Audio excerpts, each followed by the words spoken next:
चलिए, आज हम स्वतंत्रता की ओर और संविधान के विकास की ओर एक कदम और बढ़ाएंगे।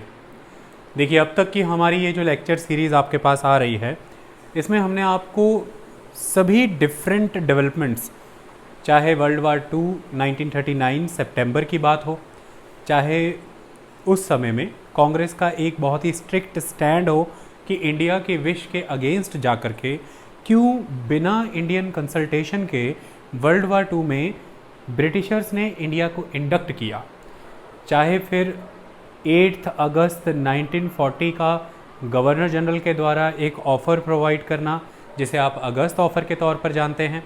इसके बाद इंडिविजुअल सत्याग्रह है, अंतर्राष्ट्रीय स्तर पर परिस्थितियां बदल जाना, क्विट इंडिया मूवमेंट होना, फिर उसके बदले में क्रिप्स मिशन आना, फिर भी कोई डेडलॉक ओवर ना होना जो इंडियन मुस्लिम लीग और इंडियन नेशनल कांग्रेस के बीच में चल रहा था।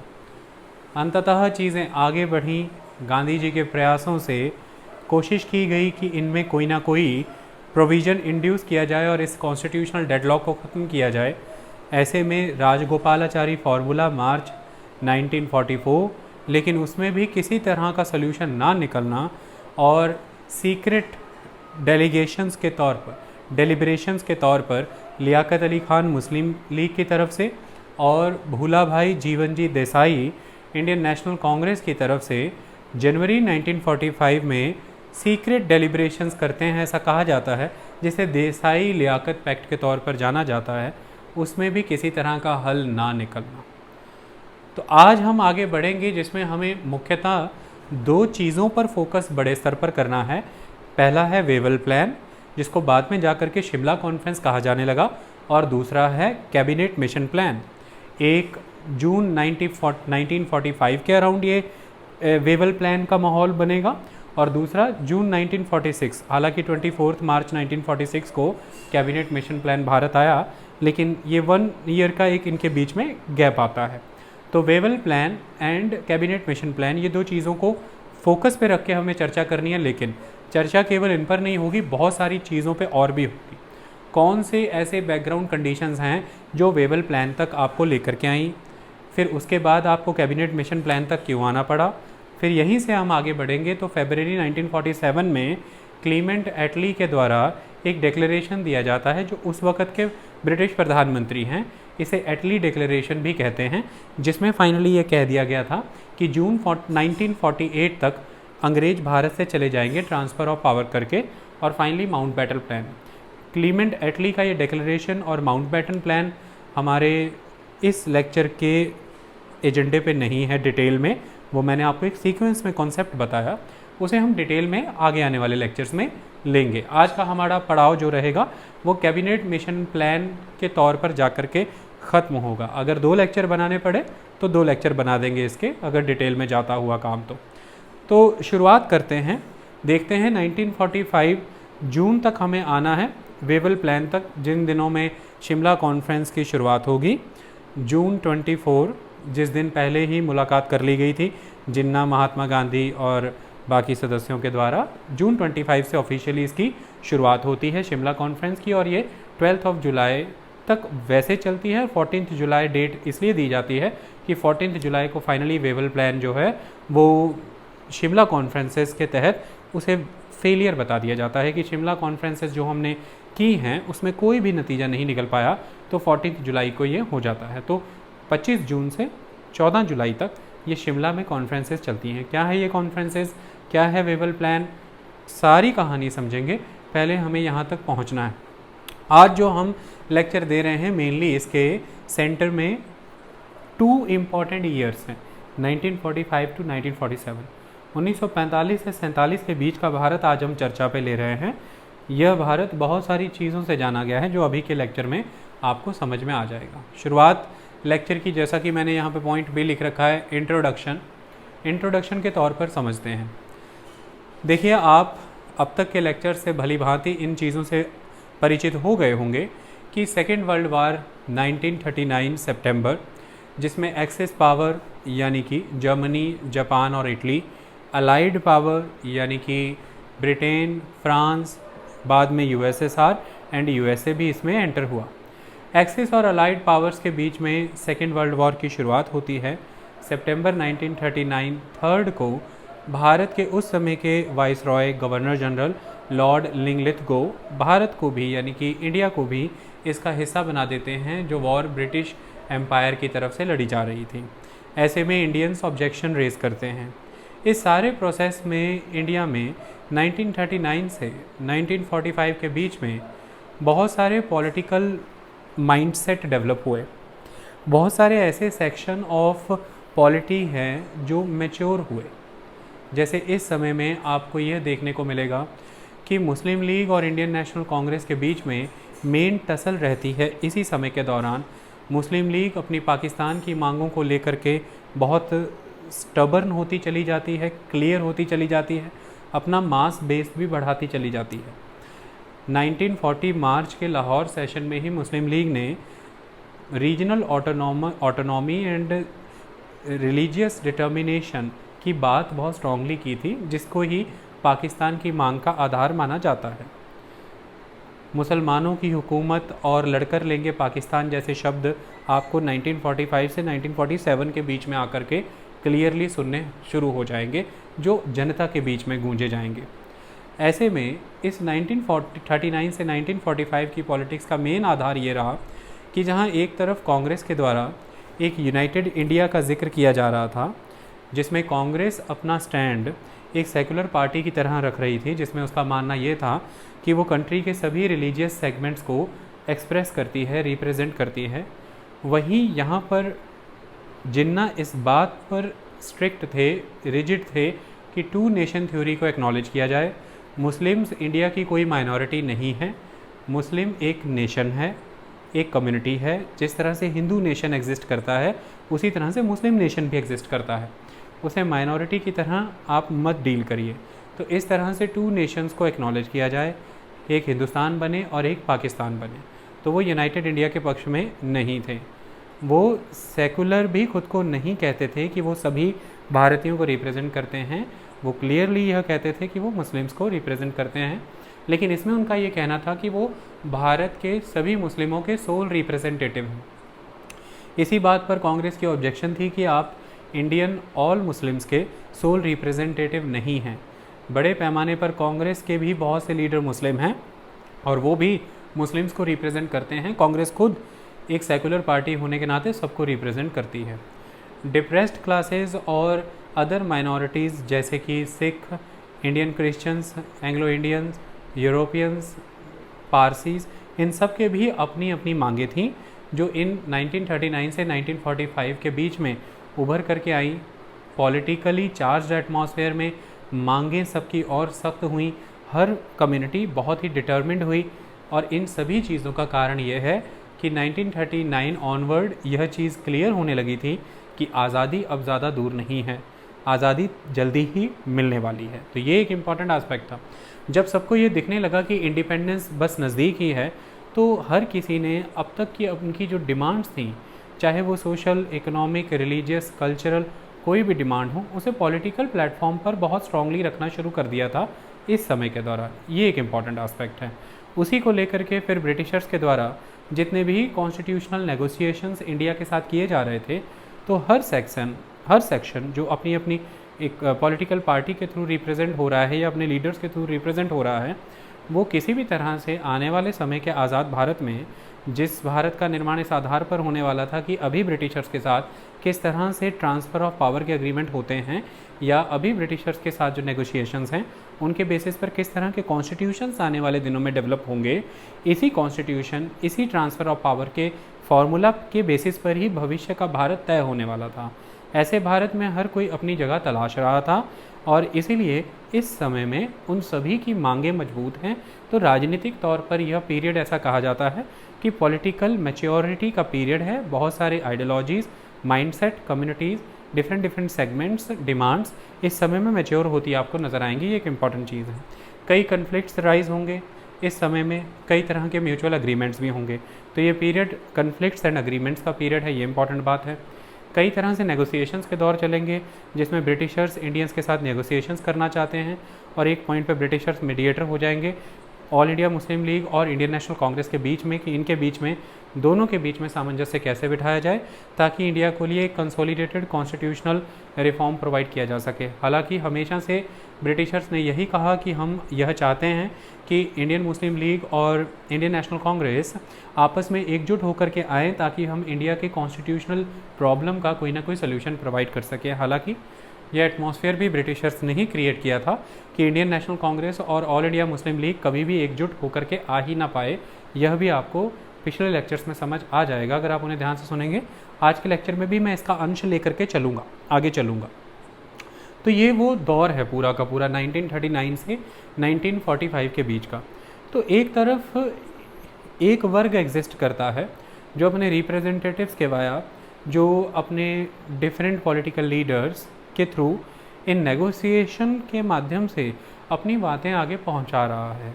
और ये जो लोग नेगोशिएशंस कर रहे हैं for the transfer of power for the constitutional reform Britishers के साथ, इनको हम नेगोशिएटिंग चैम्बर के तौर पर एक संज्ञा दे देते हैं कि ये नेगोशिएटिंग चैम्बर के तौर पर जाने जाते हैं। लेकिन इसी समय में आपको अब यह भी जानना ज़रूरी है कि यह दौर सिर्फ़ और सिर्फ नेगोशिएशंस का दौर नहीं था। इसी समय में 1942 की अगस्त क्रांति आपने देखी, जिसे आप क्विट इंडिया मूवमेंट के तौर पर भी जानते हैं, अंग्रेज़ों भारत छोड़ो, तो भारत छोड़ो आंदोलन के तौर पर। यही वो समय है जब अंतर्राष्ट्रीय स्तर पर नेताजी सुभाष चंद्र बोस, मोहन सिंह, रास बिहारी बोस, यह सभी लोग मिल करके इंडियन नेशनल आर्मी के लिए काम कर रहे थे। आज़ाद हिंद सरकार, आज़ाद हिंद फ़ौज अंतर्राष्ट्रीय स्तर पर बनी, सिंगापुर में इसका बेस बनाया गया और उसके तहत जापान की मदद के साथ भारत पर आक्रमण करने की प्लानिंग की गई कि भारत को अंग्रेज़ों से मुक्त कराया जाएगा। तो इंटरनेशनल लेवल पर भी एक्टिविटी चली है। 1945 का दौर आते आते कुछ परिस्थितियां ऐसी हो गई कि चाहे डिफरेंट सेगमेंट्स हैं, जितने भी डिफरेंट हैं, चाहे वो वर्कर्स हैं, चाहे वो पीजेंट्स हैं, चाहे वो स्टूडेंट्स हैं, चाहे वो डिफेंस की डिफरेंट ब्रांचेस हैं, चाहे एयरफोर्स है, चाहे नेवी है, चाहे आर्मी है, पुलिस है, चाहे ब्यूरोक्रेसी है, इन सभी में जो इंडियन एलिमेंट्स हैं, उन इंडियन एलिमेंट्स के अंदर एक नेशनलिज्म की फीलिंग काफ़ी स्ट्रॉन्ग हो चुकी थी। इस समय तक पैट्रियटिज़म उनके बीच डीप जा चुका था। इसमें इंडियन नेशनल आर्मी का एक बहुत इंपॉर्टेंट रोल रहा है। और इस नेशनलिज्म और पैट्रियटिज़म की फीलिंग के तहत अंततः अब एक पॉपुलर स्ट्रगल सिस्टम भी आपको नज़र आ रहा है। तो जहाँ पर 1940 से 1945 के बीच में आपको एक नेगोशिएटिंग चैम्बर नज़र आ रहा है जो पीसफुल ट्रांसफ़र ऑफ पावर करना चाहता है, जो ब्रिटिशर्स के साथ नेगोशिएशंस कर रहा है डिफरेंट इंस्ट्रूमेंट्स के ऊपर, डिफरेंट कॉन्स्टिट्यूशनल रिफॉर्म्स को लेकर के, वहीं पर एक वर्ग पूरे भारत में ऐसा भी एग्जिस्ट कर रहा है जिसका डिस्कॉन्टेंट, जिसकी ब्रिटिशर्स से एक ऑपोजिशन, जिसका स्ट्रगल बहुत ही फियर्स है, वायलेंट है, वो पॉपुलर स्ट्रगल के तौर पे नज़र आ रहा है और वो सड़कों पर है, डेमोन्स्ट्रेशंस पर है, किसी भी तरह के हड़ताल, स्ट्राइक्स और किसी भी लेवल पर ब्रिटिशर्स को ऑब्स्ट्रक्ट करने के लिए तैयार है। तो ऐसे में एक वेव पॉपुलर स्ट्रगल्स की तेज़ी से भारत में उभर रही है, दूसरी तरफ नेगोशिएटिंग चैम्बर अपने लेवल पर काम कर रहा है। इसको बैलेंस करने के लिए ब्रिटिशर्स कई चीज़ें यहाँ पर अपनाएंगे। तो भारत इस समय दो तरह से आगे बढ़ रहा है, दोनों का ही उद्देश्य भारत की आज़ादी है। एक पॉपुलर स्ट्रगल्स का दौर है, दूसरा नेगोशिएटिंग चैम्बर है जो नेगोशिएशंस के माध्यम से बढ़ रहा है। हमारे लेक्चर का मेन एस्पेक्ट जो आज और कल के लेक्चर में आगे इन 2-3 लेक्चर्स में रहने वाला है, वो मेनली इस नेगोशिएटिंग चैम्बर वाले एस्पेक्ट पर फोकस करना है। पॉपुलर स्ट्रगल्स वाले टॉपिक पे ऊपर हम फोकस करेंगे जब हम एक बार आपको 1947 इंडिपेंडेंस तक ले आएंगे, फिर हम आपको थोड़ा रिवाइंड करा के 1945 से 1947 के बीच में इन पॉपुलर स्ट्रगल्स के ऊपर एक डीप इंसाइट प्रोवाइड कर देंगे।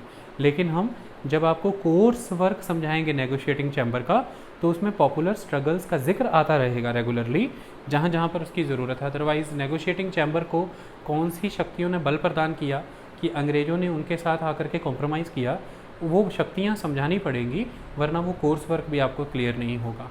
तो ये एक इंट्रोडक्शन के तौर पर ये दौर माना जाता है।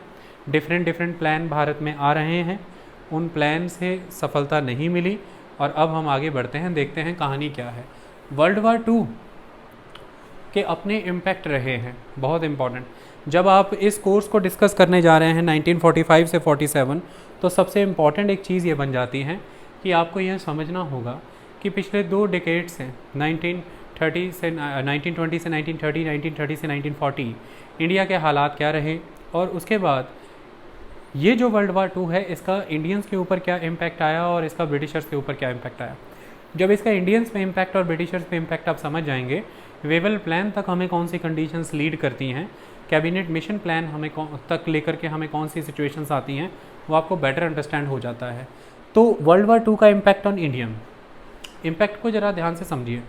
देखिए, वर्ल्ड वार 2 के दौरान सबसे पहली चीज़ ये हुई कि ब्रिटिशर्स ने जब इंडिया को इंडेक्ट कर लिया तो Indian man, material and money Indians की कंसल्टेशन के बिना ही ब्रिटिशर्स ने वर्ल्ड वार 2 में यूटिलाइज़ करनी शुरू कर दी। यही इंडियंस की मेन ऑब्जेक्शन थी कि इंडिया के जो रिसोर्सेज हैं वो इंडियन रिप्रेजेंटेटिव्स की इच्छा से ही इस्तेमाल होने चाहिए। सही मायने में जो हमारी कंट्री की वेल्थ है, जो वेल्थ लोगों ने अपनी हार्ड वर्क से, हार्ड अर्नड मनी के थ्रू कंट्रीब्यूट की है, वो लोग आपको ताकत देते हैं कि आप उस वेल्थ को यूटिलाइज़ करें उन लोगों के लिए। लेकिन सही मायने में अगर लोगों के द्वारा दी गई इस वेल्थ और लोगों के द्वारा दी गई इस शक्ति का इस्तेमाल यदि आप अपने इंपीरियलिस्ट इंटरेस्ट सर्व करने के लिए करेंगे तो फिर इसे लोकतंत्र नहीं समझा जा सकता। Representative system of government establish करने का कोई लॉजिक नहीं है। हालांकि अंग्रेज 1935 के गवर्नमेंट ऑफ इंडिया एक्ट के द्वारा 1937 में भारत में रिप्रेजेंटेटिव गवर्नमेंट प्रोविंशियल लेवल पर इस्टेब्लिश कर चुके थे, जिसमें से कांग्रेस अच्छे खासे तरीके से रिस्पॉन्सिबल मिनिस्ट्रीज़ हैंडल कर भी रही थी और उन्होंने रेजिग्नेशन ही इस बात पर किया था कि क्यों भारत की इच्छा के बिना भारत को युद्ध में संलिप्त कर लिया गया है। ऐसे में जब भारतीयों को रिप्रेजेंट अब उनकी पॉपुलर एस्पिरेशन के तहत इंडियंस कर रहे हैं तो वो रिसोर्सेज का यूज़ आप इंडियंस की इच्छा के विरुद्ध नहीं कर सकते हैं। ये एक आधार था और भी कई कारण थे जिसके तहत वर्ल्ड वार 2 में क्यों इंडक्ट किया गया, उसकी खिलाफत भारतीयों ने की, वो हमने पिछले लेक्चर्स में समझाया। मेन बात यह है कि इंडियन रिसोर्सेज चाहे वो एग्रीकल्चरल हो चाहे वो इंडस्ट्रियल हो, उनका ज़बरदस्त तरीके से विदेशी सेनाओं, जो भारत की ओर से जो लोग लेकर के जाए गए हैं युद्ध में, उनकी भरण पोषण के लिए इस्तेमाल किया जा रहा था। तो युद्ध में लगी सेनाओं की मांगों की पूर्ति के लिए बड़े स्तर पर एग्रीकल्चरल और इंडस्ट्रियल प्रोडक्ट्स को कंज्यूम किया जा रहा था, जिसकी वजह से इन चीज़ों की सप्लाई शॉर्टेज हो गई मार्केट में।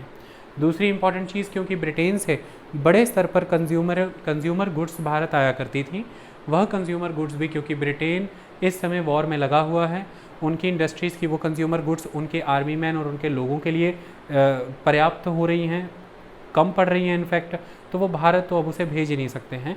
तो ब्रिटिश कंज्यूमर गुड्स जब भारत में आनी कम हो गई, इसकी वजह से भी एक सप्लाई कंस्ट्रेंट आया।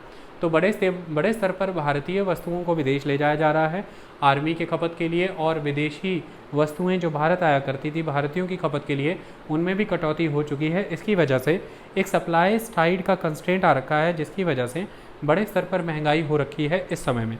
तो ये महंगाई बहुत ज़बरदस्त है। मैं आपको कुछ आंकड़े यहाँ पर बताना चाहता हूँ, आप आंकड़े मात्र सुन कर के ही महंगाई का स्तर समझ जाएंगे। सपोज़ कीजिए कि 1939 जिस समय वर्ल्ड वार 2 की शुरुआत हुई, मैं बेस प्राइस यदि 100 को मानूं तो राइस का बेस प्राइस यदि 1939 में 100 था तो 1944 में ये 333 था। व्हीट का बेस प्राइस यदि 100 था तो 1944 में यह 381 पहुंच गया। कॉटन मैन्युफैक्चर का यदि बेस प्राइस 100 था 1939 में तो 1944 तक ये 285 तक पहुंच गया। और केरोसिन का प्राइस यदि 100 था 1939 में तो 1944 में ये 175 तक पहुंच गया। तो ये बड़े स्तर पर जो शॉर्टेज आई है सप्लाई साइड पे, इसकी वजह से महंगाई इस समय रैम्पेंट है। यह लोगों की परेशानी का कारण बना हुआ है इस समय। वर्ल्ड वार 2 का एक बड़ा इम्पैक्ट भारतीयों के ऊपर यह चीज़ थी। सबसे इम्पॉर्टेंट यहाँ पर चीज़ है कि यहाँ जहाँ एक लेवल पर जेन्युइन लेवल पर शॉर्टेज है, वहाँ पर आर्टिफिशियल शॉर्टेज ने भी बहुत बड़ा रोल प्ले किया है। आर्टिफिशियल शॉर्टेज का मतलब यहाँ से क्या आ जाता है, इसको ध्यान से समझिए। देखिए, हो ये रहा था कि 1945 के अराउंड 1944-45 की अगर आप बात करें तो जापान तेज़ी से साउथ ईस्ट एशिया के रीजन्स को जीतता चला जा रहा था। ऐसे में आपको पता होना चाहिए कि 1942 मार्च में ही जापान ने रंगून जीत लिया था बर्मा का। म्यांमार के ये हिस्से बहुत इम्पॉर्टेंट हुआ करते थे राइस की सप्लाई के लिए। रंगून को राइस बाउल भी कहा जाता था और Myanmar largest exporter of rice हुआ करता था उस समय, जिसे तब बर्मा कहा जाता था। तो उसके तहत वो चीज़ें बंगाल, भारत और अदर एरियाज़ में आया करती थी। तो ऐसे में जब जापानीज़ सेनाएं इन इलाकों को जीतती चली जा रही हैं तो उसकी वजह से भी बहुत बड़े स्तर पर जो इन क्षेत्रों से भारत में सामग्री आती थी उसकी कटौती हुई। ये 1942-43 के अराउंड की बात है। लेकिन 1944-45 के अराउंड की अगर हम बात करें तो 1945 का समा जब आया तो इंडियन नेशनल आर्मी यानी कि सुभाष चंद्र बोस, नेताजी सुभाष चंद्र बोस की आज़ाद हिंद फौज और जापान ने जब मिल करके जॉइंट एक्शन किया है इंडिया की अंग्रेजी सेनाओं के विरोध में, तो उस समय में अंग्रेज़ों को एक सफलता मिली जिसके तहत उन्होंने इंडियन नेशनल आर्मी के सैनिकों को, लीडर्स को, जर्नैलों को कैप्चर किया। बाद में लाल किले में उसके ऊपर ट्रायल चला, जापान वहाँ से रिट्रीट कर गया। अब इसके तहत हुआ ये है कि इस पर्टिकुलर रीजन में कहीं इंडियन नेशनल आर्मी और जापानीज़ फोर्सेस ना जीत जाएं। जब वो एडवांस कर रहे थे इंडिया के नॉर्थ ईस्टर्न रीजन की ओर, बंगाल, असम और बाकी क्षेत्रों की ओर, तो कहीं वो सेनाएं वहाँ पर लंबे समय तक सर्वाइव ना कर जाएं। यह भी एक कारण था कि ब्रिटिशर्स ने उन रीजन में बड़े स्तर पर जो सप्लाई प्रोवाइड की जाती थी एग्रीकल्चर की और बाकी जो नेसेसिटी एसेंशियल कमोडिटीज़ हैं, उन्हें हॉल्ट कर रखा था ताकि उन सेनाओं के लिए सप्लाई कंस्ट्रेंट आ जाए। तो ऐसे में आपको पता होना चाहिए कि इंडियन नेशनल आर्मी के नॉर्थ ईस्ट फ्रंटियर रीजन पे हारने के कारण ही ये थे कि सप्लाई कंस्ट्रेंट आ चुका था बड़े स्तर पर। वो सप्लाई कंस्ट्रेंट ने जहाँ एक तरफ इंडियन नेशनल आर्मी और जापानीज़ सेनाओं को नुकसान पहुँचाया, उन्होंने दूसरी तरफ वहाँ रह रहे भारतीयों को भी बड़े स्तर पर नुकसान पहुँचाया है और उसका नतीजा आपको अभी समझ में आ जाएगा। तो ये एक इम्पॉर्टेंट आस्पेक्ट है। तो एक लेवल पर नेचुरल शॉर्टेज तो है ही चीज़ों की, आर्टिफिशियल लेवल पर आपके द्वारा जो सप्लाई कंस्ट्रेंट्स किए गए उसकी वजह से भी समस्या आई। जब रैम्पेंट प्राइसेस हो गए हर तरफ, अंग्रेज़ों ने उसे कंट्रोल करने की कोशिश की ब्रिटिशर्स ने, और जब ब्रिटिशर्स ने उन प्राइसेस को कंट्रोल करने की कोशिश की तो एक नेगेटिव इम्पैक्ट और स्टार्ट हुआ। वो प्राइसेस वो कमोडिटीज़ ओपन मार्केट से गायब हो गई और उन्हें होर्ड कर लिया गया और थोड़े ही समय बाद वो ब्लैक मार्केट के थ्रू सरफेस पे आ गई। तो ऐसे में ओपन मार्केट से आर्टिकल्स तेज़ी से गायब हो गए जब आपने प्राइस कंट्रोल मेजर स्टार्ट किए, और वो वापस से ब्लैक मार्केट के कंसेप्ट के थ्रू फिर से री इंड्यूस हो गए मार्केट के अंदर।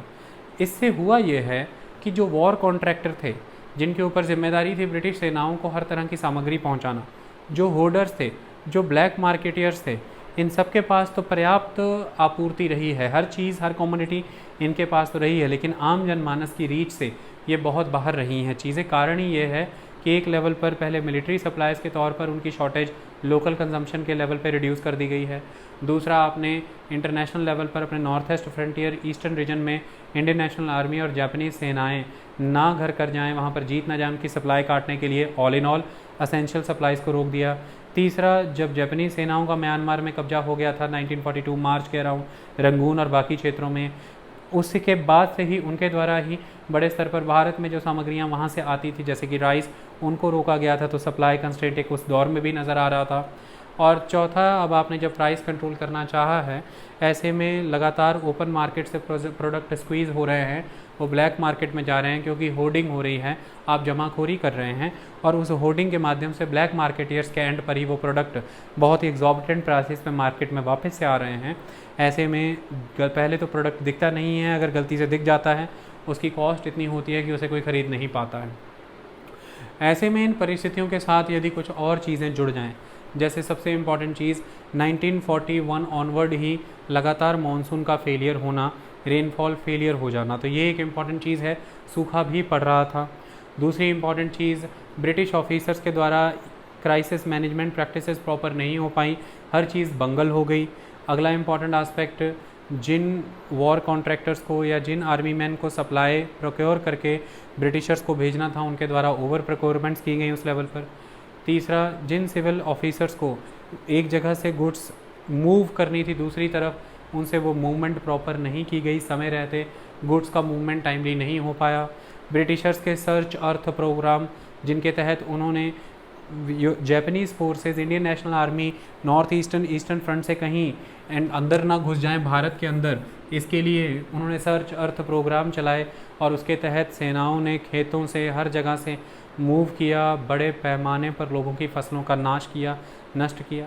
तो इस तरह से सर्च अर्थ प्रोग्राम्स के तहत खेतों का नाश हो जाना, ताकि जो ओपोनेंट्स हैं विदेशी धरती से वो भारत में ना आ जाएं, इन्वेजन को रोकने के लिए। जो सिविल ऑफिसर्स हैं, सिविल कैडर है, उसके द्वारा एक जगह से दूसरी जगह जब क्रॉप्स की प्रोक्योरमेंट करके मूवमेंट है वो ऑर्गेनाइज नहीं हो पाई इनसे प्रॉपरली, इसमें क्रॉप लॉस भी होना, सही समय पर क्रॉप जहाँ पहुँचानी थी, जहाँ ज़रूरत थी वहाँ ना पहुँच पाना। जो जो कॉन्ट्रैक्टर्स हैं, जो आर्मी मैन हैं, जो आर्मी बॉडीज़ हैं, उनके द्वारा सेना के लिए जब अनाज प्रोक्योर किया जा रहा है, बड़े स्तर पे कर लेना, होड़ हो जाना, और नेचर की वेगरीज वो तो आपके सामने ही है, वर्षा कम हो जाना, ये सारी परिस्थितियों ने और भी ज़्यादा परिस्थितियों को भयावह कर दिया। वर्ल्ड वार 2 की मार है, उनके साथ ये सारी स्थितियाँ जब जुड़ जाती हैं तो नतीजा यही निकलता है 1943 का बंगाल फैमिन। बंगाल के हालात ये थे कि लगभग 30 लाख लोग, 1943 का ये बंगाल का अकाल, ये दुर्भिक्ष बहुत ही भयावह अकाल था। 30 लाख लोग इस अकाल में मारे गए हैं। ऐसा कहा जाता है ये अकाल नेचुरल नहीं, मैन मेड रीजंस की वजह से था। ऐसा कहा जाता है कि ये जो फैमिन है ये ऑफिशियल डम की वजह से था, जो ऑफिशियल्स हैं, ऑफिसर्स की मिसमैनेजमेंट की वजह से था, ब्रिटिशर्स यानी कि गवर्नमेंट की पॉलिसीज़ की वजह से था। ये एक गवर्नमेंट की प्राइसिंग पॉलिसी रही हो, ब्लैक मार्केटियर्स, वार कॉन्ट्रैक्टर्स को सपोर्ट करना रहा हो, चाहे आर्मी के द्वारा ओवर प्रोक्योरमेंट कर लेना हो, चाहे सप्लाई रोक देना हो, सेनाओं को हराने के लिए ऑपोजिशन की कोई भी नीति अपनाई हो, जनता के बीच में यह संदेश गया कि सरकार यदि चाहती तो इस परिस्थिति को पलट सकती थी। सरकार ने हमारे लिए समूचे कदम नहीं उठाए। इसका एक कारण तो यह बनता है कि अंग्रेज़ ज़बरदस्त तरीके से युद्ध में लगे थे, उनको इन हालातों की सुध-बुध उस लेवल पर थी ही नहीं। दूसरा एस्पेक्ट ये था कि उनकी इंक्लिनेशन भी नहीं थी कि वो इन परिस्थितियों को किसी तरह से हल कर पाएँ। तो एक उनकी preoccupation with the war, और वॉर में लगातार डैमेज हो रहे थे। दूसरा important aspect, their non inclination towards the Indian cause, वो इंक्लाइंड भी नहीं थे इन चीज़ों को हल करने को लेकर के। और तीसरा, उल्टा एडवर्स कंडीशन क्रिएट कर दी इंडियंस के लिए। यह चीज़ों ने लोगों के बीच में यह पिक्चर परसेप्शन क्रिएट कर दिया एक कि आप जनता विरोधी हैं, आपको केवल और केवल भारतीय धन, भारतीय अनाज, भारतीय लोगों की आवश्यकता है युद्ध के लिए, और यदि हम यहाँ पर मरते भी रहे आपको कोई अंतर नहीं पड़ता, क्योंकि 30 लाख लोगों का मर जाना कोई छोटी मोटी बात नहीं थी। इसी के तहत लोगों के अंदर एक डिस्कॉन्टेंट था, एक आक्रोश था, पॉपुलर स्ट्रगल्स एक तरह से समझ लीजिए मुहाने पे खड़ी थी, आने ही वाली थी। यह परिस्थितियाँ अंग्रेज़ों को दिख रही थी। तो केवल गांव का यह हाल नहीं था, केवल बंगाल का यह हाल नहीं था, भारत के दूसरे क्षेत्रों में भी परिस्थितियाँ कोई बहुत बड़ी, कोई बहुत बेहतर नहीं थी। शहरों के हालात भी इस समय बुरे थे। मैंने आपको पहले के लेक्चर्स में बताया था कि महंगाई ज़बरदस्त हो रखी थी इस समय में। जब भी वर्ल्ड वॉर होता है, महंगाई नेचुरल सा एक कॉन्सिक्वेंस है, वो निकल करके ही आता है। इकोनॉमिक एक्टिविटी काफ़ी लेवल तक हॉल्ट भी होती हैं, कुछ उद्योग धंधों को लाभ भी होता है, लेकिन कुछ लोगों को नुकसान भी होता है। बड़े स्तर पर जब प्रोक्योरमेंट हुई तो आपको ऐसा लगना चाहिए कि इससे फ़ायदा प्रोड्यूसर को हुआ होगा, इससे कंज्यूमर का नुकसान हुआ, इससे प्रोड्यूसर का भी नुकसान हुआ, इंडस्ट्रियल वर्कर का तो और नुकसान हुआ, क्योंकि जो कंज्यूमर है उसे चीज़ें महंगी मिली या फिर वस्तु मिल ही नहीं रही थी। जो प्रोड्यूसर है उसे लाभ मिला नहीं, क्योंकि उसे इस मिडलमैन सिस्टम के तहत बार्गेनिंग करना नहीं आता, प्राइजेस सेटल नहीं करना आता। वो पहले ही कर्जे में डूबा रहता है, उन्हीं कर्जों के आधार पर उसे सामान अपनी मनमर्जी की कीमत पे वॉर कॉन्ट्रैक्टर या फिर प्रोक्योरमेंट पर्सन या फिर किसी न किसी तरह का होर्डर वो सामान खरीद लेता है। उन्हें ये टैक्टिसेस ज़्यादा आती हैं। इंडस्ट्रियल वर्कर भी इस दौर में सफ़र कर रहा था। उसका कारण यह था कि कानून उस लेवल पर इंडस्ट्रियल वर्कर की रक्षण में इस समय में नहीं थे। तो जिस तरह से एंटरप्रेन्योर, जिस तरह से कैपिटलिस्ट रूल बना करके काम करते थे, नीतियाँ उसी तरह से चलती थी। दूसरा आधार ये था कि शहरों में रहना पड़ता था उन्हें मजबूरी में, क्योंकि इंडस्ट्रीज़ वहीं होती थी और महंगाई ज़बरदस्त थी। इसकी वजह से शहरों में रहना उनका दूभर हो गया था, मुश्किल हो गया था। तो ना वर्कर खुश था, ना किसान खुश था, ना प्रोड्यूसर जिसे हम किसान कह रहे हैं यहाँ पर, और ना ही कंज्यूमर। ये सभी सेगमेंट इस समय डिस्कॉन्टेंट में थे। ये एक इम्पॉर्टेंट परिस्थिति है और ये एक इकोनॉमिक इम्पैक्ट है वर्ल्ड वॉर का, जो बड़े स्तर पर लोगों को प्रभावित कर रहा था। अगला इम्पॉर्टेंट एस्पेक्ट ये आ जाता है कि ब्रिटिशर्स के ऊपर क्या इम्पैक्ट आया वर्ल्ड वार 2 का। देखिए, ब्रिटिशर्स के ऊपर भी वर्ल्ड वार 2 के बहुत ज़बरदस्त इम्पैक्ट आया। उदाहरण के तौर पर मैं आपको ये बता देता हूँ कि 1945 में लाल किले में इंडियन नेशनल आर्मी यानी कि आज़ाद हिंद फौज, जो कि सुभाष चंद्र बोस जी के द्वारा बनाई गई थी, विदेशी धरती पर भारतीय युद्ध लड़ने के लिए और आज़ाद भारत की एक प्रोविजनल सरकार वहाँ पर, स्थायी सरकार वहाँ पर बनाने के लिए, अस्थायी सरकार जिसे हम कहते हैं, अंतरिम प्रोविजनल सरकार के तौर पर आप उसे देख सकते हैं, वह वहाँ पर स्थापित की गई थी। ऐसे में जब वह युद्ध हारे हैं, अंग्रेज़ों ने बहुत सारे वॉर प्रिजनर्स ऑफ वॉर वहाँ से लिए हैं, जिन पे भारत में आकर के केस चलाया गया। केस इसलिए चलाया गया क्योंकि जो सेना बनाई थी सुभाष चंद्र बोस जी ने, वो सेना उन सैनिकों की, उन कमांडर्स, उन जनरल्स, उन कैप्टन्स, कर्नल से मिल करके बनाई थी जो ब्रिटिश आर्मी की तरफ से ही साउथ ईस्ट एशिया में लड़ रहे थे जापान से। लेकिन जापान ने जब ब्रिटिश आर्मी को हराया तो उसमें जो इंडियंस थे उसको उसने कैप्चर कर लिया, और बाद में वही इंडियंस मोहन सिंह ने और फिर बाद में सुभाष चंद्र बोस ने उन इंडियंस को मिला करके अपने लिए एक सेना खड़ी की, आज़ाद हिंद फौज। तो ऐसे में अंग्रेज़ों का आरोप था कि भाई आपने जो ओथ होती है लॉयल्टी टू द क्राउन, उसको ब्रेच किया है, आपका कोर्ट मार्शल होगा, आपके ऊपर केस चलेगा। तो जैसे गुरदयाल सिंह ढिल्लों हैं, प्रेम सहगल हैं और शाह नवाज़ खान, तो 3 धर्मों से कहा जाता था कि 3 लोग हैं, हिंदू, मुस्लिम, ईसाई। तो इनके ऊपर लाल किले में केस चला है, 1945 की एक घटना है। हालांकि इनको गिल्टी पाया गया कि भाई इन्होंने लॉयल्टी की जो ओथ है उसको ब्रेच किया है, लेकिन फिर भी मैं आपको बता दूं कि अंग्रेजी सरकार खुद ये चाह रही है कि इन्हें जल्दी मुक्त कर दिया जाए, क्योंकि पूरे भारत भर में माहौल ऐसा बन रखा है इंडियन नेशनल आर्मी के समर्थन में कि इस समय किसी भी तरह का ब्रिटिशर्स डिस्कॉन्टेंट नहीं चाहते। क्यों ये परिवर्तन ब्रिटिशर्स के एटीट्यूड में है, बिहेवियर में है, उसका कारण भी यहाँ छुपा हुआ है कि वर्ल्ड वार 2 का ब्रिटिशर्स के ऊपर क्या इम्पैक्ट है। देखिए 1945 का जो समय है, इस समय में अप्रैल मई तक वर्ल्ड वार 2 जो है उसके नतीजे यूरोप में अंग्रेज़ों के हित में चले गए थे। वर्ल्ड वार 2 क्योंकि 2 फ्रंट पे चल रही थी, एक वेस्ट और एक ईस्ट में। वेस्ट में जर्मनी, ईस्ट में जापान, आपको क्लियर है। वेस्ट में जो जर्मनी का एस्पेक्ट था वो कंट्रोल हो चुका था, अप्रैल के अराउंड सिचुएशन बदल गई थी, मई के अराउंड जर्मनी का सरेंडर हो चुका था। तो वर्ल्ड वार 2 वेस्ट में तो वाइंड अप हो गई है। बाद में जापान के साथ ये सिलसिला लंबा चला है। 2 सितंबर 1945 को वर्ल्ड वार 2 का फाइनली खात्मा हुआ। सितंबर 1939 में शुरू हुई, सितंबर 1945 में ही ख़त्म होगी, सितंबर के मंथ में ही। जब वेस्ट के रीजन में जर्मनी और बाकी ताकतों को जीत लिया गया, अलाइड पावर ट्रियम्फ हुई, जीती, विजेता हुई और एक्सेस पावर वहाँ पर हार रही है, तो ऐसे में अंग्रेज़ों के सामने परिस्थितियाँ क्या हैं। पहले तो वो भारतीय प्रश्न के ऊपर ध्यान ही नहीं दे पा रहे हैं क्योंकि वो वर्ल्ड वार में थे, और वर्ल्ड वार का कोर्स 1944 तक इम्पैक्ट अंग्रेज़ों के विरोध में ही जा रहा था, ब्रिटिशर्स के।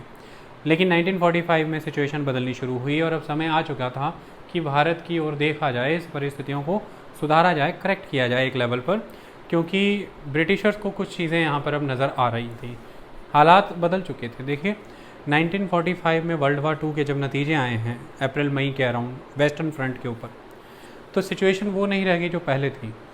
बैलेंस ऑफ पावर पूरी तरह से बदल चुका था, और वो ब्रिटेन जो पहले एक इतने बड़े इम्पीरियल स्टेट के तौर पर, एक कॉलोनियलिस्ट के तौर पर एग्जिस्ट करता था, जो कि बैलेंस ऑफ पावर में हर बार वो बैलेंस उसी की तरफ, जो तराजू है वो उसी की तरफ पलड़ा झुका रहता था क्योंकि दमदार था। लेकिन अब ये बदल चुका था।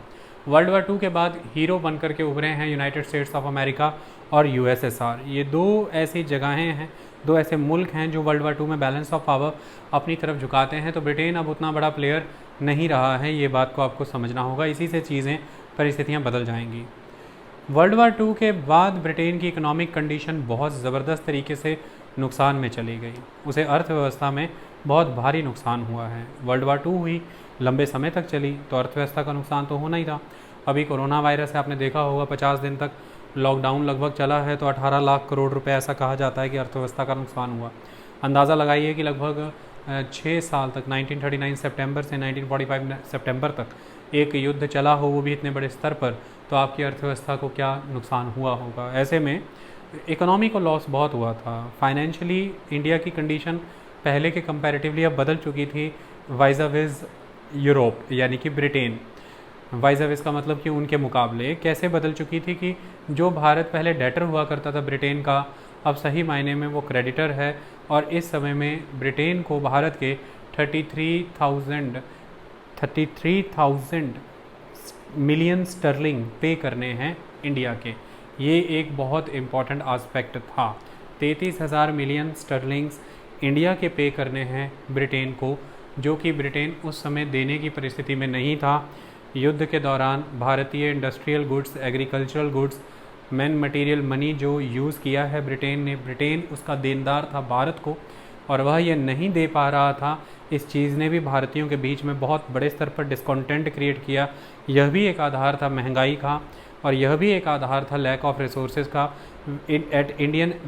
At the purse of the Indian exchequer, जिससे उनकी परिस्थितियाँ सुधर सकती थी। लेकिन ये पैसे का अभाव था, ये नहीं हो पा रहा था। और ब्रिटेन की वो जो एक स्ट्रॉन्ग पावर के तौर पर पोजीशन होती थी कि वो फाइनेंशियली हमेशा बहुत मजबूत होता था, वो बदल चुकी है वर्ल्ड वार 2 के बाद।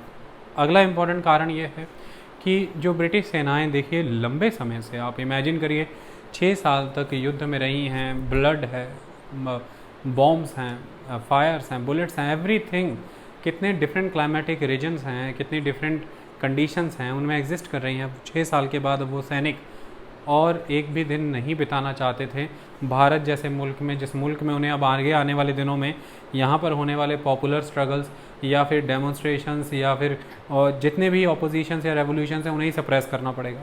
वो किसी भी तरह से अब अपने मुल्क जाना चाहते थे, अपने परिवारों के बीच, अपने बच्चों के बीच, अपने शहरों में वो वापसी करना चाहते थे। तो ये एक बड़ा प्रश्न चिन्ह था, क्योंकि इसी सेना के दम पर, इसी फोर्स के दम पर ही अंग्रेज़ों के द्वारा इतने बड़े लंबे स्तर पर इतनी बड़ी कॉलोनीज़ को मेंटेन किया गया।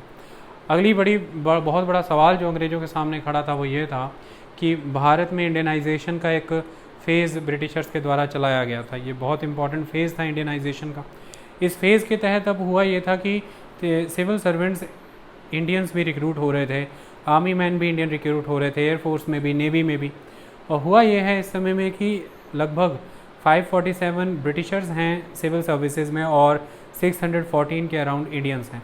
तो इंडियन मेजॉरिटी है सिविल सर्विसेज में इस समय। तो ब्यूरोक्रेसी में मेजॉरिटी इंडियंस की है, माइनॉरिटी में यूरोपियंस हैं। इसका एक कारण ये था कि 1940 से ही नीति आ चुकी थी कि क्योंकि युद्ध लगा है ब्रिटेन में, तो वहाँ के लोगों को युद्ध में सेवाएं देनी है, सेना में आना है। इसकी वजह से उनका सिविल सर्विसेज में आना कम हो गया था। 1943 के अराउंड तो रूल ही ला दिया था कि टोटल बैन है, अभी कोई सिविल सर्विसेज की तरफ नहीं जाएगा, सबको सेना की तरफ ही ध्यान देना है। तो इसकी वजह से इंडियंस एक्सीड कर गए हैं और यूरोपियन कम है यहाँ पर। इसका एक नुकसान अब ये है कि एक इनसिक्योरिटी की फीलिंग है ब्रिटिशर्स के अंदर कि अब इस तरह के बदलते भारतीय माहौल में, जिस दौर में हर किसी के भीतर, चाहे वो सेना है, चाहे वो सिविल सर्वेंट है, चाहे वो पुलिस है, चाहे वो वर्कर है, रेलवे स्टाफ है, टेलीग्राफ स्टाफ है, टेलीकम्युनिकेशन स्टाफ है, चाहे वो सिग्नल्स स्टाफ है, बी इट एनीथिंग, हर किसी के अंदर जब तेज़ी से नेशनलिज्म जा रहा है, आज़ादी की एक लालसा, एक चाहत सबके भीतर है, ऐसे में ऐसी ब्यूरोक्रेसी के हाथों देश को अपने कंट्रोल में रखना, जिसमें इंडियन सब मेजॉरिटी में हैं, ये एक बहुत ही इनसिक्योर जॉब है, ये डिफ़िकल्ट है, दैट इज़ नॉट ईजी। यह भी एक कारण था कि अंग्रेज़ों की नीति भारत को लेकर के बदली। इसके अलावा नीति बदलने का एक कारण यह भी था कि अब ब्रिटिश आर्मी मैन और ब्रिटिश सिविल सर्वेंट्स के लिए इंडिया अब एक ल्यूक्रेटिव जगह नहीं रह चुकी थी। वो यहाँ पर आना भी नहीं चाहते थे उस तरह से।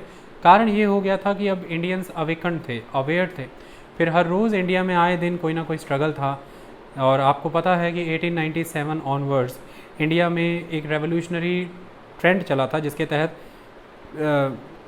बहुत strongly Ireland, Irish practices, Russian practices को, स्पेनिश प्रैक्टिसेस को फॉलो किया जाता था, जिसमें इंडिविजुअल यूरोपियन ऑफिसर्स को, सिविल सर्वेंट को मारा जाता था, चाहे गोली से, चाहे बम से, चाहे किसी भी तरह से। तो भारत में लगातार बढ़ते जा रही है प्रोटेस्ट, भारत में लगातार हो रहे स्ट्रगल्स, रिवॉल्ट्स, रेवोल्यूशनरी एक्टिविटीज़, इसके तहत अब वो भारत ल्यूक्रेटिव उतना नहीं रह गया था जितना किसी वक्त में हुआ करता था। तो वो अब यहाँ आना भी नहीं चाहते थे।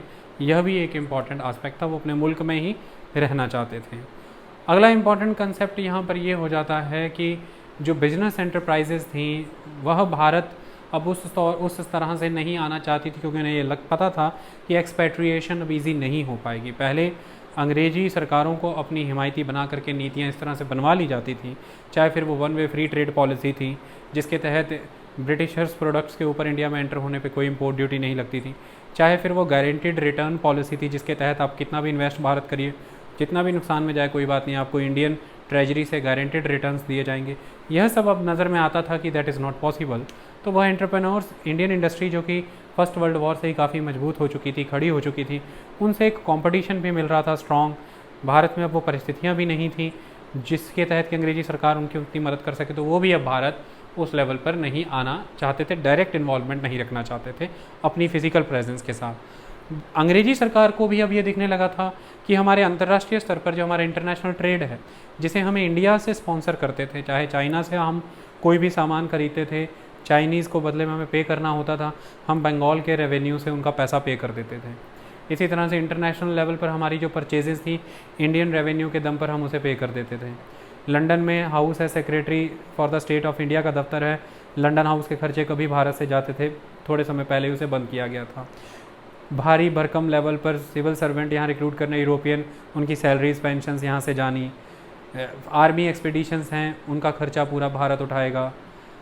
जितने भी ये सारी प्रक्रियाएं होम चार्जेस के नाम पर भारत से जो पैसा लिया गया, ड्रेन किया गया, यह अब ये नज़र आ रहा था अंग्रेज़ों को कि ऐसे पॉलिटिकल एटमॉस्फेयर में जिसमें इंडियन नेशनल कांग्रेस आज पॉलिटिकली इतनी एनलाइटेंड है, जिसके पीछे एक मास बेस है, 1937 में इन्होंने मेजॉरिटी ऑफ द प्रोविंसेस में सरकारें बना ली हैं। टोटल 9 प्रोविंसेस में इनकी मिनिस्ट्रीज़ हैं, 8 प्रोविंसेस में इनके चीफ मिनिस्टर्स यानी कि प्राइम मिनिस्टर्स एग्जिस्ट कर रहे हैं, उस समय उसे प्राइम मिनिस्टर बोला जाता था।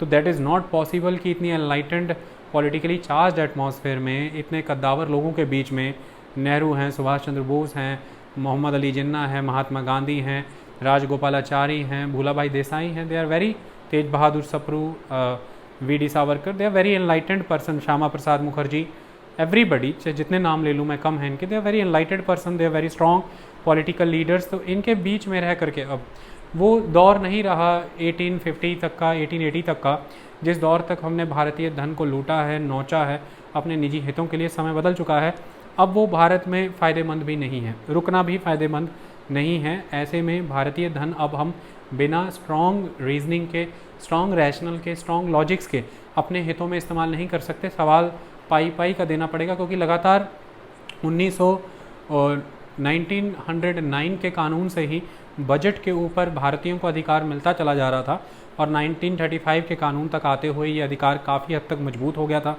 फिर 1925 के कानून में प्रोविंशियल ऑटोनॉमी भी दे दी गई थी। हालांकि लगातार हर कानून में अंग्रेज़ों ने अपने कमर्शियल इंटरेस्ट को सेफगार्ड ही किया था। वाइसरॉय को स्पेशल पावर्स दी और गवर्नर को भी पावर थी कि आप सेफगार्ड कर सकते हैं ब्रिटिश इंटरेस्ट को, कमर्शियल इंटरेस्ट को। लेकिन ऐसे में भी इतनी स्ट्रॉन्ग ऑटोनॉमी देने के बाद एक प्रोविंशियल गवर्नमेंट में जब पॉपुलर मिनिस्टर्स हैं, उन्हें आप डायरेक्टली निगेट नहीं कर सकते, उनका ख्याल रखना ज़रूरी है। तो यह अब ब्रिटिशर्स के लिए भी उतना ल्यूक्रेटिव नहीं रह गया था। अगला इंपॉर्टेंट एस्पेक्ट है इतनी भारी सेनाएं, इतनी भारी भरकम ब्यूरोक्रेसी अपने खर्चे पर भारत में मेंटेन करना अंग्रेज़ों के लिए पॉसिबल नहीं था, क्योंकि वॉर में नुकसान हो चुके ब्रिटेन को ही खड़ा करना इस समय में मेन मुद्दा था। तो ब्रिटेन जाना है, वहाँ पर उसे रीबिल्ड करना है, उसे दोबारा से खड़ा करना है, ये एक मेन आस्पेक्ट था इस दौर में। इसकी वजह से भी अब वो अपनी कंट्री में फोकस करना चाहता था, उसका विकास करना चाहता था। लेकिन यह बात आप कभी भी ध्यान में ना रखिएगा कि ब्रिटिशर्स ने भारत को पूरी तरह से डिकॉलोनाइज़ करने का विचार रखा। भारत को नए तरीके से कॉलोनाइज़ करने का विचार आया, जिसे हम नियो कॉलोनाइजेशन या नियो कॉलोनियलिज्म कहते हैं। उसके बारे में भी मैं आपको इसी लेक्चर में बताऊंगा। लेकिन कुल मिलाकर के यह हालात बने हैं ब्रिटिशर्स के स्तर पर। वर्ल्ड वार 2 का यह इम्पैक्ट ब्रिटिशर्स के ऊपर स्ट्रांगली नज़र आता है, जिसकी वजह से आपको ये नज़र आता है कि ब्रिटिशर्स अब भारत में रहना नहीं चाहते हैं। उन्हें ये नज़र आ रहा है कि डायरेक्ट इन्वॉल्वमेंट इंडिया में और कॉलोनीज़ में it is not possible for the country of such a metropolitan cities, of a country of such a war wearing state, तो we have to retreat, हमें वापस जाना होगा। लेकिन अब यहाँ पर कुछ चीज़ों को कंसिडर करना बहुत ज़रूरी है। ब्रिटिशर्स के सामने जहाँ पर यह सत्य था कि हमें वापस जाना है, और भारत में अब वो नहीं रहा जो किसी समय में हमें दिखता था, ऐसे में ब्रिटिशर्स ने कई नए एवेन्यूज़ को फाइंड आउट किया, कई नए एवेन्यूज़ के ऊपर वर्कआउट करने के बारे में विचार किया। ये एवेन्यूज़ कैसे थे? देखिए, ब्रिटिशर्स हमेशा से ये चाहते थे कि जिस इंडिया में हमारी जिस तरह से धीरे धीरे एडवांसमेंट हुई थी, उस दौर में उस एडवांसमेंट के लेवल पर जैसा इंडिया ने हमें बेनिफिट दिया था, जब इंडिया से रिट्रीट भी किया जाएगा वही फ़ायदे हमें मिलने चाहिए, लंबे समय तक हम उन्हीं लाभ में रहने चाहिए। यहीं से नियो कॉलोनियलिज्म का जन्म होगा। ब्रिटिशर्स का यहाँ पर यह मानना था कि इंडिया के अंदर हम इंडिया को इतना डिसयूनाइटेड छोड़ देना चाहते हैं, इतना कमज़ोर रखना चाहते हैं कि इंडिया कभी भी आने वाले समय में एक कंप्लीट फेडरल सिस्टम के तौर पर ऑब्ज़र्व ना कर पाए खुद को। कमज़ोर, बिखरा हुआ भारत, टूटा हुआ भारत, जिसमें प्रिंसली स्टेट्स और ब्रिटिश इंडियन प्रोविंसेस, जिन्हें बाद में आज़ाद करके जाएंगे, इनके बीच में कोई सामंजस्य नहीं होगा, जिसमें डिफरेंट कम्युनिटीज़ जैसे कि हिंदू और मुस्लिम कम्युनिटीज़ के बीच में आपस में कोई यूनिटी नहीं होगी। इस तरह का इनके बीच में एक डिसयूनाइटेड सिस्टम, एक completely segregated state of affair, एक segregated system of the federal structure, जब हम इस तरह से इसे कमज़ोर करके जाएंगे तो विकास की ओर ये कभी भी बढ़ नहीं पाएंगे।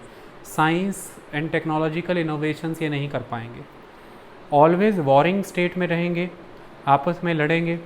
सो they need to focus on defence more, they will not focus on the industry, they will not focus on the infrastructure, economic infrastructure like the roads, railway, bridge, dam, power development, energy development.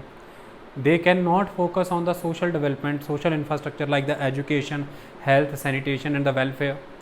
तो जब इस तरह से economic infrastructure, social infrastructure का lack होगा, industrial lack होगा, production का lack होगा, लेकिन पॉपुलेशन इनके पास इतने बड़े स्तर पर होगी, साइंस एंड टेक्नोलॉजिकल इनोवेशंस का इनके पास लैक होगा, इंफ्रास्ट्रक्चर लैक होगा, ऐसे में ही हमारी विकसित कंपनियां लंबे समय से, वो ब्रिटेन जो इंडस्ट्रियल रेवोल्यूशन के फेज़ से गुजर रहा है, जिसके पास इतने बड़े लेवल पर वेल्थ एक्यूमुलेटेड है, टेक्नोलॉजी है, इंफ्रास्ट्रक्चर है, यही कंपनियां हमारी इन देशों में अपने दफ्तर बनाएंगी, अपने हेड ऑफिसेज लगाएंगी, और यहाँ पर वो जब प्रोडक्शन करेंगी इनकी चीप लेबर को यूज़ करेंगी, इनके चीप रिसोर्सेज को यूज़ करेंगी, इनके बहुत ही वीक लेबर लॉस को यूज़ करेंगी, इनके वीक ह्यूमन रिसोर्स बेस को अपने हाईली टेक्निकल स्टाफ के लेवल पर रिप्लेस करेंगी, उनको main jobs, main perks, main allowances, main benefits यानी कि इनकम का मेन हिस्सा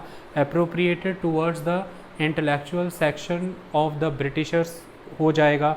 फिर इंडिया में अगर कुछ इंटेलिजेंट लोग होंगे तो ब्रेन ड्रेन करा देंगे उनका, अपने मुल्क ले जाएंगे और उसी फैशन में फिर उन्हें ट्रेंड करेंगे। तो Indian resources, Indian land, Indian agricultural और other raw materials, Indian labour, Indian weak laws, इन चीज़ का भी लाभ हम आने वाले समय में ही हम ही उठाएंगे। तो ना तो इनका डिफेंस और इनकी सेनाएं इतनी मजबूत हो पाएंगी कि हम उन्हें कमज़ोर ना कर पाएँ, तोड़ ना पाएँ एक दूसरे से। ऐसा भारत बन जाएगा जिसमें हर छोटे से राज्य को या छोटे प्रिंसली स्टेट को किसी बड़े राज्य या किसी बड़े प्रिंसली स्टेट्स का खतरा होगा, जहाँ पर प्रिंसली स्टेट्स ऑलवेज अप्रीहेंसिव रहेंगे towards the British Indian territories, जहाँ पर British Indian territories always apprehensive रहेंगी, Muslims against the Hindus and the Hindus areas against the Muslims.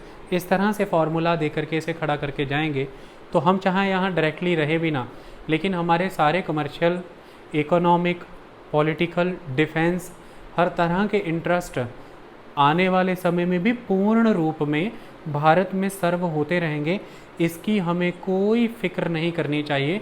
ऐसा हम माहौल भारत में बना करके जाएंगे अपने आने वाले समय की नेगोशिएशंस जो हम इंडिया में करने वाले हैं। तो ये आप हमेशा से ध्यान रखना कि एक फॉर्म ऑफ कॉलोनियलिज्म बदलेगा, लेकिन एक न्यू फॉर्म ऑफ कॉलोनियलिज्म आपको नज़र आएगा।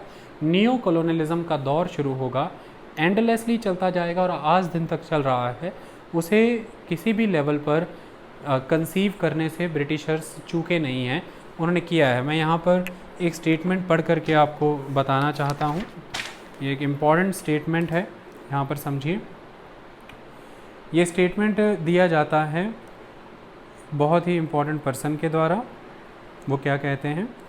A land and it's people, a land and its people could still be effectively colonized, satellitically placed, economically subjugated, and militarily utilized, even after conceding to them political independence, if their integrity and solidarity were disrupted and their weaknesses perpetrated through the setting up of separate ineffectual puppet regimes। तो ये इस तरह के puppet regimes ये भारत में install करना चाहते थे, ये इनकी इच्छा थी और यही इनका इम्पॉर्टेंट आस्पेक्ट था।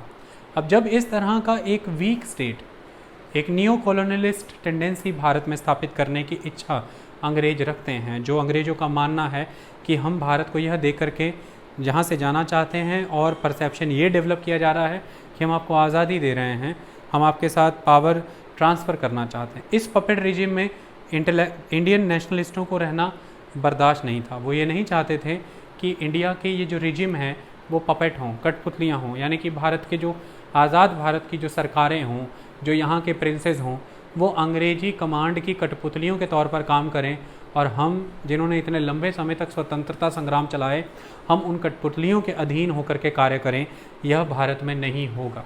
इसी के लिए आपको पता होना चाहिए कि यही वो नेगोशिएटिंग चैम्बर है जिसने लगातार 1947 से 1945 से 1947 के बीच में अंग्रेज़ों के साथ अपनी बातचीत के दौर में स्ट्रगल की है इंडिया के लिए, ताकि इंडिया एक पपेट कंट्री ना बन करके रह जाए, उन पपेट रूलर्स या उन puppet chief ministers, prime ministers या प्रेसिडेंट्स के अधीन ना आ जाए।